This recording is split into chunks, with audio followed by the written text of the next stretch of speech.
جماعت کا یہ عقیدہ ہے سیدات النساء العالمین بنت پیمبر سیدہ طیبہ طاہرہ عالمہ فاضلہ زاہدہ، ان کی فضیلت بہت بڑی ہے، جن کے استقبال کے لیے امام الانبیاء صلی اللہ علیہ وآلہ وسلم خود کھڑے ہو جایا کرتے تھے، اور آپ فرماتے کہ الفاطمہ تو بضعۃ منی، فاطمہ تو میرے جگر کا ٹکڑا ہے۔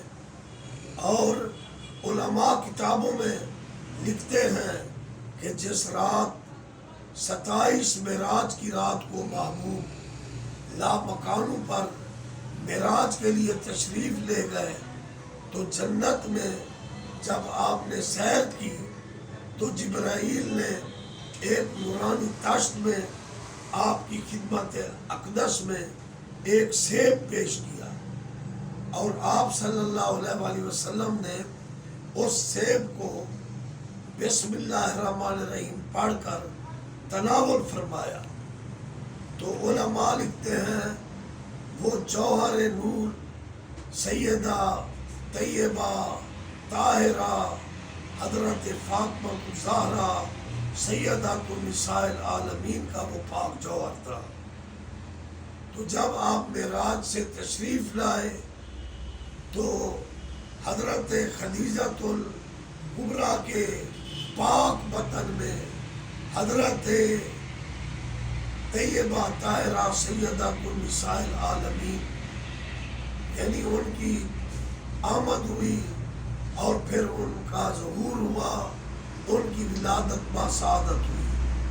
تو ہمارا عقیدہ ہے کہ حضور صلی اللہ علیہ وآلہ وسلم کی 4 صاحبزادیاں ہیں، لیکن فضیلت میں حضرت پاک بی بی طیبہ طاہرہ سیدۃ النساء العالمین حضرت فاطمہ بطول زہرا سلام اللہ علیہا حسنین کریمین طیبین طاہرین کی پاک امی جان ہے، اور مولا علی امام المشارق والمغارب کی پاک رفیقہ حیات ہے، اور آپ صلی اللہ علیہ وآلہ وسلم بنو ہاشم سے ہیں، ایک صورت کی 2 ہے مرتیہ، ایک محمد ایک علی۔ حضرت مولا علی قرآن کی روح سے نفس پیمبر ہے، آیت مبیلہ پڑھ کر دیکھ لیجئے۔ لہذا حدیث کسا سے ثابت ہے کہ پیارے محبوب نے اپنی کسا مبارک چادر مبارک ان نفوس قدسیہ پر ڈال دی کہ مولا علی آپ کے پیروں میں بیٹھے ہوئے تھے، اور حضرت سیدات النساء العالمین مولا علی کے ساتھ بیٹھی ہوئی تھی۔ حسن حسین پیارے امام حضور کی گود میں جلوہ گر تھے، تو آپ صلی اللہ علیہ وآلہ وسلم نے اپنی ردا مبارک چادر مبارک ڈال کر آپ نے دعا کے لیے ہاتھ بلند کیے، اللہم ہؤلاء اہل بیتی، یہ ہمارا ایمان ہے۔ اس وقت آپ صلی اللہ علیہ وآلہ وسلم کی 3 صاحبزادیوں کا وصال ہو چکا تھا۔ اب قرآن پاک کی روح سے ہے یا ایھا النبی کل ازواجک و بناتک و نساء المؤمنین، یہ قرآن کی روح سے جمع کے صیغے ہیں۔ ازواج کا اپنی کل بیویوں کو فرما دیجیے، یا ایھا النبی کل ازواجک اپنی کل بیویوں کو فرما دیجیے۔ بنت کا واحد نہیں، قرآن میں بناتے کا اپنی 4 اپنی صاحبزادیوں کو فرما دیجیے۔ وَنِسَاءِ الْمُؤْمِنِينَ، اور مومن عورتوں کو آپ پردے کا حکم دیں۔ یہ ایک مسلمہ حقیقت ہے کہ نسب و نسل رسول آپ صلی اللہ علیہ وآلہ وسلم کی جاری و ساری حضرت فاطمہ الزہرا پاک علی سے جاری و ساری ہوئی، میرے پاک نبی کا نسب سب جاری ہوا۔ اس لیے یا رسول اللہ تیری نسل پاک میں ہے بچہ بچہ نور کا، تو ہی عین نور تیرا سب گھرانہ نور کا۔ شگفتہ گلشن زہرا کا ہر گل تر ہے، کسی میں رنگ علی ہے کسی میں بو رسول۔ بے شک حضور کا نسب حسن حسین جو فاطمی ہے ان سے جاری و ساری ہوا۔ آپ کی 3 صاحبزادیاں وصال فرما چکی تھیں، لیکن قرآن کی روح سے بنت کا نہیں بناتے کا ہے، زوجے کا نہیں ازواجے کا ذکر ہے، ایک عورت کا نہیں نساء المومنین، مومن عورتوں کو، مومنین عورتوں کو، یہ سارے صیغے جمع کے ہیں۔ اور پھر حیات القلوب میں شیعہ علامہ باقر مجلسی تذکرہ اولاد اطہار رسول فرماتے ہیں، وہ پڑھ لو حیات القلوب۔ علامہ باقر مجلسی نے بھی لکھا ہے کہ نبی پاک صلی اللہ علیہ وسلم کی 4 صاحبزادیاں تھیں، حضرت زینب، حضرت رقیہ، حضرت ام کلثوم، حضرت فاطمہ الزہرا سلام اللہ علیہا۔ اور پھر جب مولا کائنات شیر خدا سے حضرت سیدہ طیبہ کی شادی ہوئی تو ان کو اللہ نے حسن حسین کے علاوہ 3 صاحبزادیاں عطا کی، تو حضرت پاک بی بی بطول فاطمہ الزہرا سلام اللہ علیہ نے اپنے بیٹوں کے نام اپنی بہنوں کے نام پر رکھا، زینب، رقیہ، ام کلثوم، اور چوتھی پھر ان کی اماں ہو گئی حضرت طیبہ طاہرہ فاطمہ الزہرا سلام اللہ علیہا۔ تو ثابت ہوا کہ حضور صلی اللہ علیہ وسلم کی 4 صاحبزادیاں ہیں، لیکن یہ جمہور علماء اہل سنت کا عقیدہ ہے کہ حضرت پاک بی بی فاطمہ الزہرا سلام اللہ علیہ کی فضیلت اپنی بہنوں میں ایسے ہے جیسے تاروں میں چاند۔ حضرت بی بی فاطمہ کی فضیلت کو ماننے کے لیے، برقرار رکھنے کے لیے، عقیدہ مضبوط رکھنے کے لیے یہ شرط نہیں ہے کہ حضور کی بیٹیوں کا انکار کیا جائے۔ آپ حیات القلوب عالم علامہ باقر مجلسی کو پڑھ لو اور قرآن کی آیت پڑھ لو، یا ایھا النبی کل ازواجک و بناتک جمع کے سیغے ہیں، و نساء المومنین جمع کے سیغے ہیں۔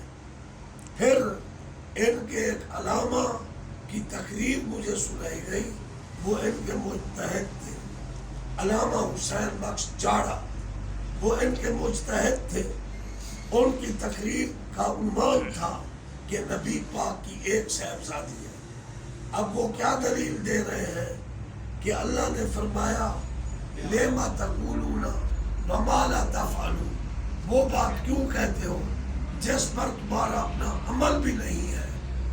تو اس لیے جاڑا صاحب نے بتایا کہ نبی پاک صلی اللہ علیہ وسلم نے شاہد تناول فرمایا ہوا تھا، اور ایک عورت اپنی بچی کو لے کر آئی یا اپنے بچے کو، یا رسول اللہ یہ شہد یہ بچہ بہت کھاتا ہے، آپ نے فرمایا اسے کل لے کر آنا۔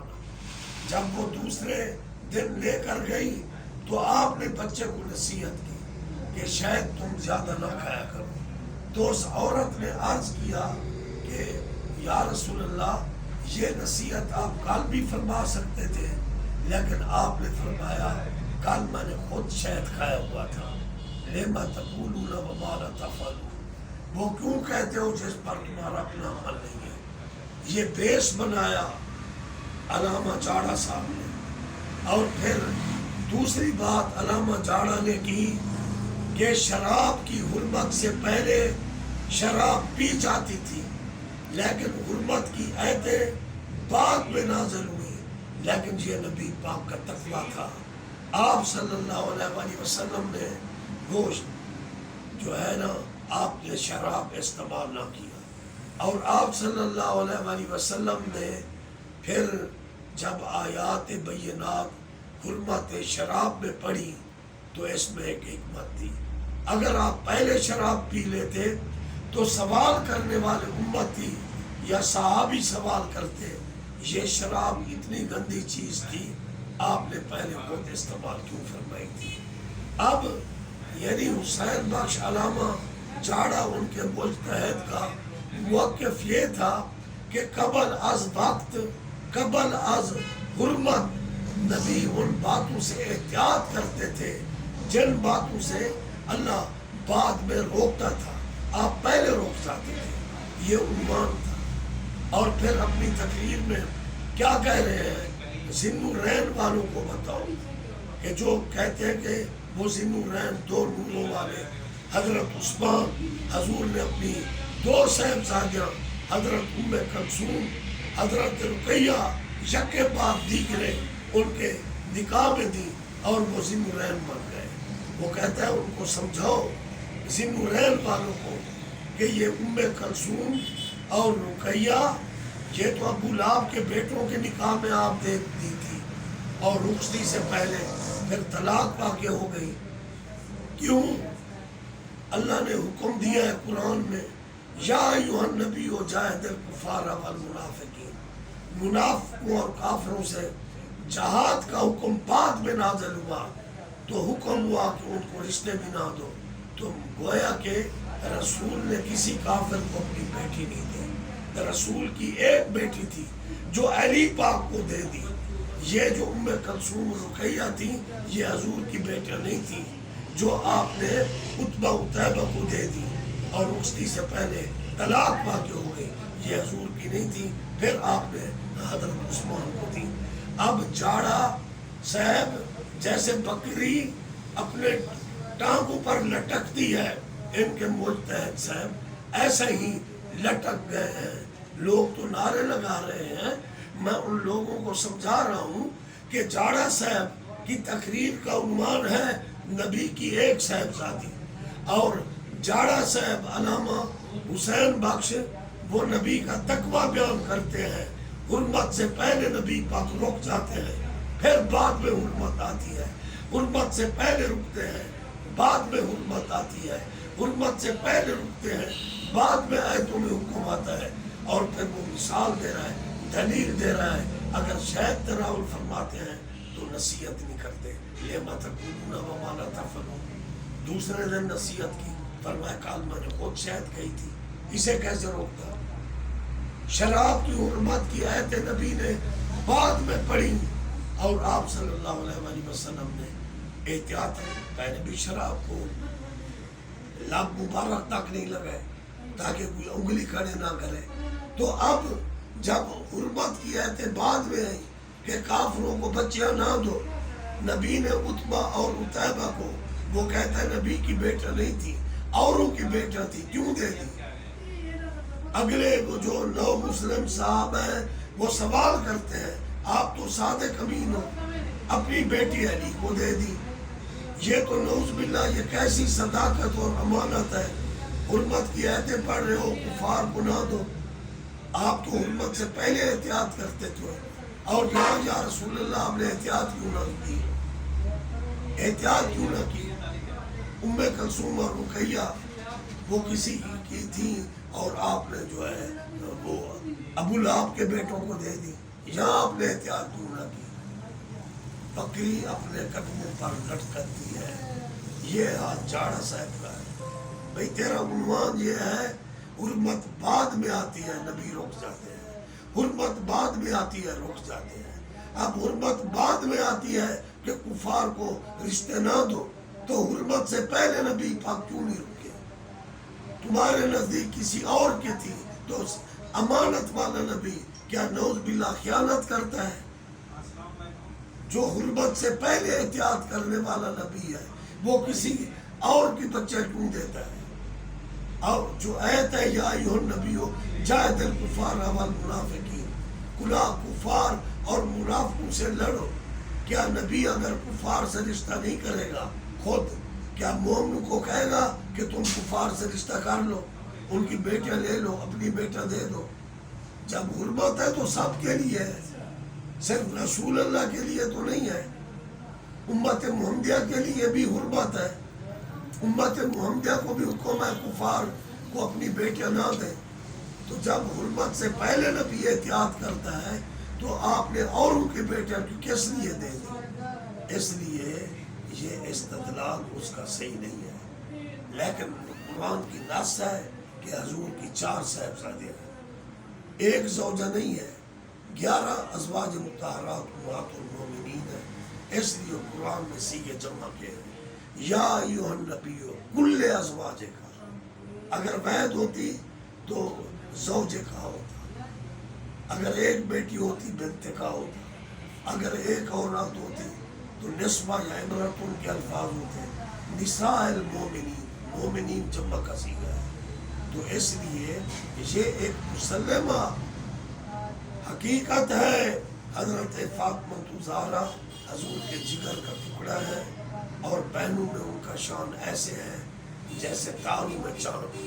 لیکن اس کا مقصد یہ نہیں ہے جی حضور کی 3 صاحبزادیاں نہیں ہیں. علامہ باقر مجلسی کی کتاب پڑھو، حیات القلوب، تذکرہ اولاد آل رسول اطہار، اولاد اطہار رسول پڑھو. 4 صاحبزادے ہیں. اور پھر بی بی فاطمہ کی شادی جب مولا علی سے ہوئی تو مولا علی نے بی بی فاطمہ نے مل کر وہی نام رکھے جو حضور کی صاحبزادیوں کے تھے، جو بی بی فاطمہ زہرا کی سلام اللہ علیہ کی بہنوں کے تھے. وہی نام اپنے بیٹیوں کے آپ نے رکھ دیے، زینب، رقیہ، ام کلثوم. بی بی فاطمہ کی امی ہو گئی. یہ پینل مکمل ہو گیا. پہلا جو پینل تھا وہ حضور کی 4 صاحبزادیاں تھیں، حضرت فاطمہ، زینب، رقیہ، ام کلثوم. اور جب بھی فاطمہ کی شادی سلام اللہ علیہ کی مولا کائنات علیہ السلام امیر المومنین سے ہوئی، پھر وہ 4 کا پینل پورا ہوا. حضرت سیدہ طیبہ فاطمہ زہرا نے اپنے بیٹوں کے نام مولا علی کے مشورہ سے زینب، رقیہ، ام کلثوم رکھا. تو اس لیے حضرت بی بی فاطمہ زہرا کے لیے حضور کا کھڑے ہونا، استقبال کرنا، ان کی پیشانی کو چھونا، ان کی فضیلت بہنوں پر ایسے ہے جیسے تاروں کے اوپر چاند کی. لیکن حضور کی 4 صاحبزادیوں کا انکار نہیں کیا جا سکتا. اور جاڑا صاحب کہتے ہیں لما تقولون وما لا تفعلون، عیب پڑتا ہے کیوں کہتے ہو جس پر عمل نہیں ہے. جب رسول اپنی بیٹی کافر کو دینا پسند نہیں کرتا تو یہ تقوی کے خلاف نہیں ہے کہ رسول اوروں کی بیٹیاں کافر کے بیٹوں کو دے دیں. خدا کے لیے کچھ سمجھو.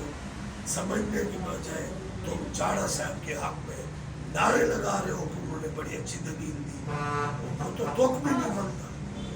اللہ تعالیٰ حق سے بننے کی توفیق دے. السلام علیکم سیدی یا رسول اللہ وعلی آلک و صحابک یا حبیب اللہ صلی اللہ علیہ